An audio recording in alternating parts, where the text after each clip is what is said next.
ini adalah video pembelajaran tentang ASEAN.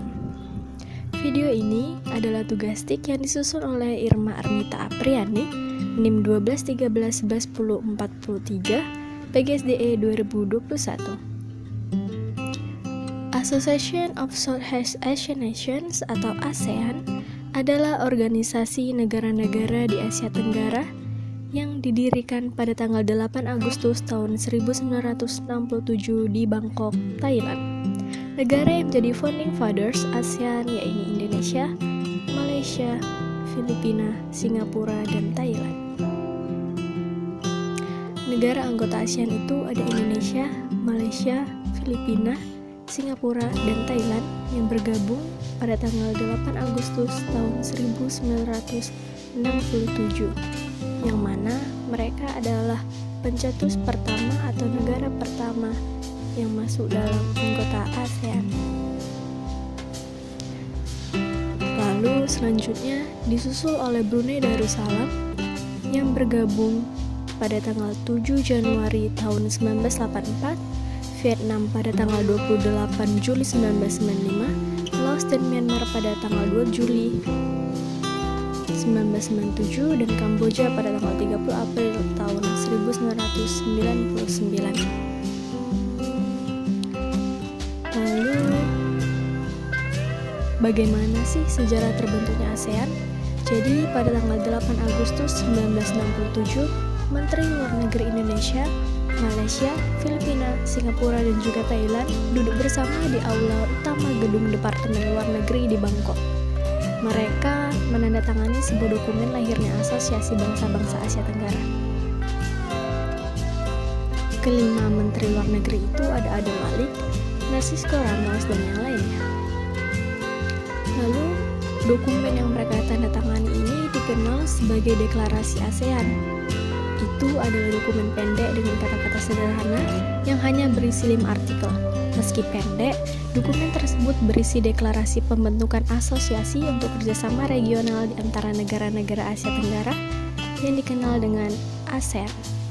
Dan dokumen tersebut juga menjelaskan maksud serta tujuan dari ASEAN. Lalu, apa saja sih tujuan dibentuknya ASEAN?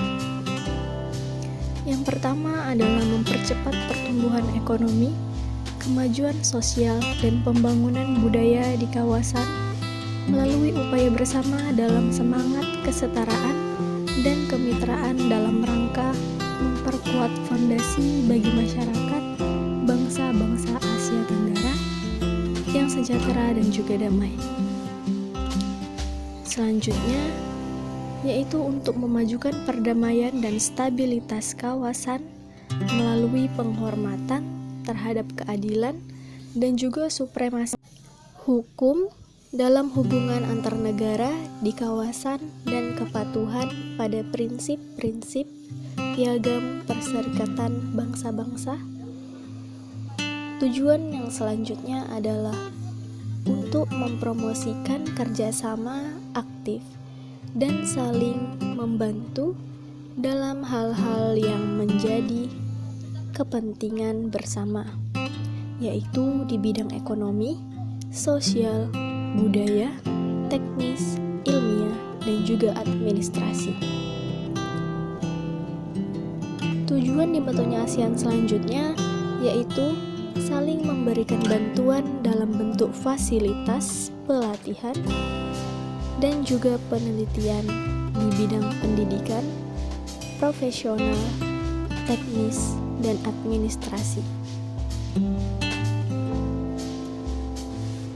Tidak hanya itu, tujuan dari dibentuknya ASEAN ini juga untuk bekerja sama secara lebih efektif untuk pemanfaatan yang lebih besar dari pertanian dan industri, perluasan perdagangan, termasuk studi tentang masalah perdagangan komoditas internasional, peningkatan fasilitas transportasi dan komunikasi, dan peningkatan standar hidup masyarakat. Selanjutnya yaitu untuk memelihara kerjasama yang erat dan menguntungkan dengan organisasi internasional dan regional yang ada dengan maksud dan tujuan yang sama. dan mengeksplorasi semua jalan untuk kerjasama yang lebih erat di antara mereka sendiri. Lalu, bentuk kerjasama ASEAN itu apa saja sih? Yang pertama pada bidang ekonomi, yaitu pembentukan pusat promosi ASEAN, penyediaan cadangan pangan, penyelenggaraan proyek industri, kawasan perdagangan bebas, dan juga koperasi ASEAN. Tidak hanya di bidang ekonomi saja, bentuk kerjasama ASEAN ini juga terdapat pada bidang politik. Pada bidang politik ini, yang pertama ada Defense Ministers Meeting, lalu pengiriman duta dan konsulat, perjanjian ekstradisi ASEAN, perjanjian kawasan bebas nuklir, dan juga perjanjian kawasan damai, bebas, dan netral. Baiklah, cukup sekian yang dapat saya sampaikan. Saya ucapkan terima kasih.